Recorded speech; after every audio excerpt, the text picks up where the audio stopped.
Assalamualaikum warahmatullahi wabarakatuh. Nama saya M. Raffi Akbar Yasyau, nomor BP 1911081005, jurusan Teknologi Informasi, Prodi D4 Teknologi Rekayasa Perangkat Lunak.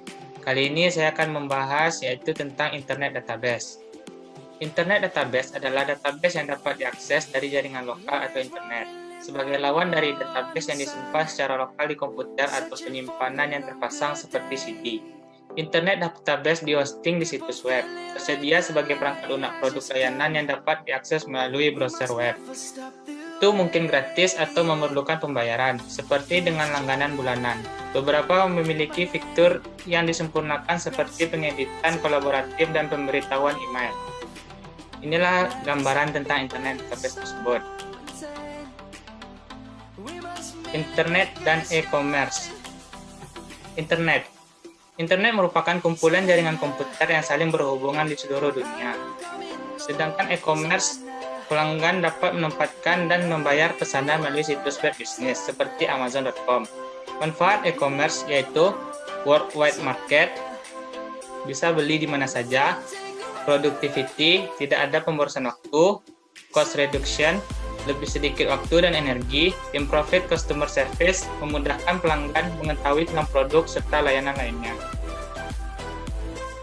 Karakter teknologi internet, kebebasan dari sisi hardware dan software, yaitu menghemat biaya, menggunakan peralatan yang sudah ada, tidak tergantung dengan platform atau OS, portability, tidak perlu pengembangan untuk beberapa platform, antarmuka untuk pengguna yang sederhana, mengurangi pelatihan, serta mengurangi layanan aduan pelanggan. Lalu tidak tergantung dengan lokasi, dapat diakses secara global, dan mengurangi biaya untuk koneksi khusus. Proses pengembangan software secara cepat dengan biaya murah, biaya awal yang murah, serta terdapat banyak tool untuk proses pengembangan. Lalu, internet service. Yang pertama ada email, untuk mengirim surat dan lampiran file. World Wide Web atau WWW untuk menelusuri informasi yang disimpan di mana saja dan melakukan transaksi bisnis. Lalu file transfer untuk mendownload dan mengupload file. News untuk bergabung dengan grup berita. Chat room untuk bergabung dengan ruang diskusi atau obrolan. World Wide Web. Yang pertama ada internet, komputer yang terhubung menggunakan protokol standar yaitu TCP atau IP. Lalu World Wide Web, sumber daya yang disimpan di web, web browser, perangkat lunak untuk menjelajahi web, web server, perangkat lunak untuk menanggapi permintaan klien, web teks yang ditulis dalam HTML, statis dan dinamis. World Wide Web Con. Ada hyperlink menghubungkan halaman web, hypertext merujuk ke berbagai jenis dokumen seperti teks, grafik, gambar, dan lain-lain di hyperlink. Website merujuk ke server dan kumpulan halaman web. HTTP, Hypertext Transfer Protocol, protokol yang digunakan oleh klien dan server untuk berkomunikasi. Web database. Database pada web dikatakan sebagai sebuah aplikasi yang didesain agar bisa diolah dan diakses melalui internet. Seorang admin website dapat mengolah sekumpulan data dan menyajikannya sesuai dengan data yang ada dalam aplikasi database tersebut. Dengan menggunakan konsep database, pemilik web tidak perlu mempunyai skill khusus dalam pemrograman web, karena banyak aplikasi database yang tinggal klik untuk mengolah data.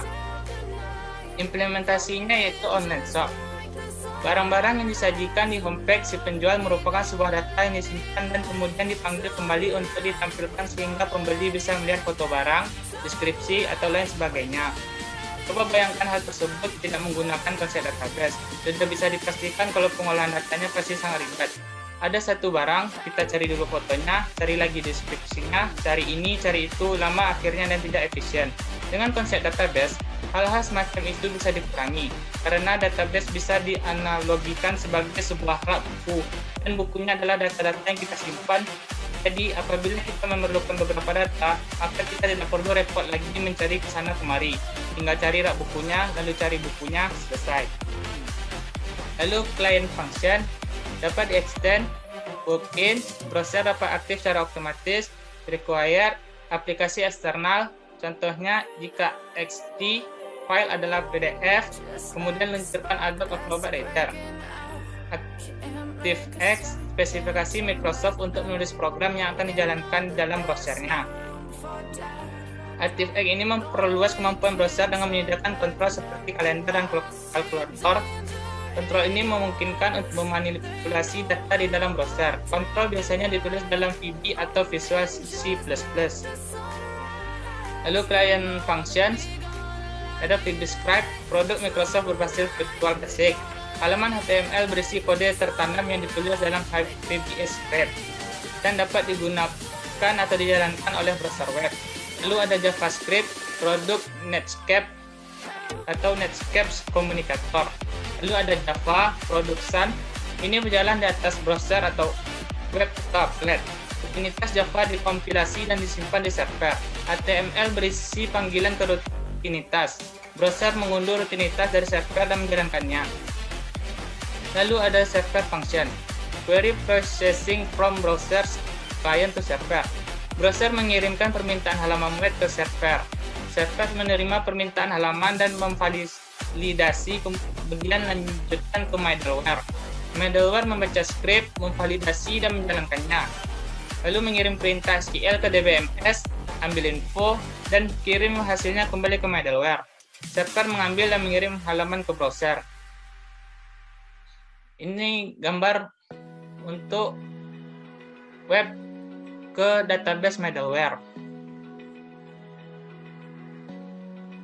Web server interface. Server web menyediakan interface standar untuk berkomunikasi dengan program eksternal.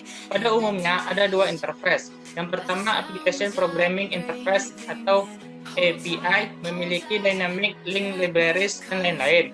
Kekurangannya adalah vendor dan OS tertentu. Yang kedua ada Common Gateway Interface atau CGI. Inilah gambaran API dan CGI Web Server Interface. Tentang data. Data yang terintegrasi dari berbagai sumber. Ada dokumen word processor, gambar, suara, film. Metode untuk menyimpan dan mengambil data. Pengeluaran tambahan yang disebabkan oleh media penyimpanan, dukungan dari browser di sisi klien untuk objek-objek yang diakses, ukuran dari database dengan mempertimbangkan data multimedia dan data-data lainnya. Keamanan data. Ada beberapa level, yaitu level web server, mengamankan transaksi menggunakan enkripsi, level dari protokol TCP/IP, dan penggunaan firewall. Level DBMS, autentifikasi ketika login ke DBMS, membatasi akses terhadap statement-statement SWL tertentu. Level web to database middleware, restriksi pengguna, algoritma keamanan yang dibuat oleh desainer dari middleware, serta harus mendukung aplikasi-aplikasi e-commerce. Lalu ada pengelolaan transaksi. Konsep ini asing dalam dunia web. Dilema yang muncul akibat model recovery yaitu web tidak dapat memelihara hubungan yang terbuka antar klien dan database. Proses recovery memerlukan klien untuk menjaga koneksi agar tetap terbuka. Desainer harus memastikan pengelolaan transaksi yang tepat pada level database server. Production menggunakan CF transaction untuk mendukung pengelolaan transaksi. Lalu normalization. Ada web from tidak dapat menggunakan masukan data dengan beberapa baris dan permasalahan pada relasi one to many. Solusinya yaitu menggunakan bahasa pemrograman web seperti Java, JavaScript, dan VBScript. Kesimpulannya yaitu database untuk pemrograman web bisa dibilang penting karena website-website modern yang menampilkan sebuah informasi tidak bisa dijalankan tanpa database. Selain mempermudah si pengguna nantinya, database juga mempermudah si programmer dalam penulisan program.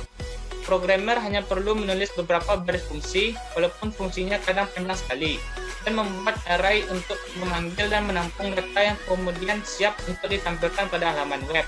Waktu untuk pembuatan pun menjadi lebih efisien. Sekian dari saya, kalau ada salah dan janggal mohon maaf. Saya sudahi dengan wabillahi taufiq walhidayah. Wassalamualaikum warahmatullahi wabarakatuh.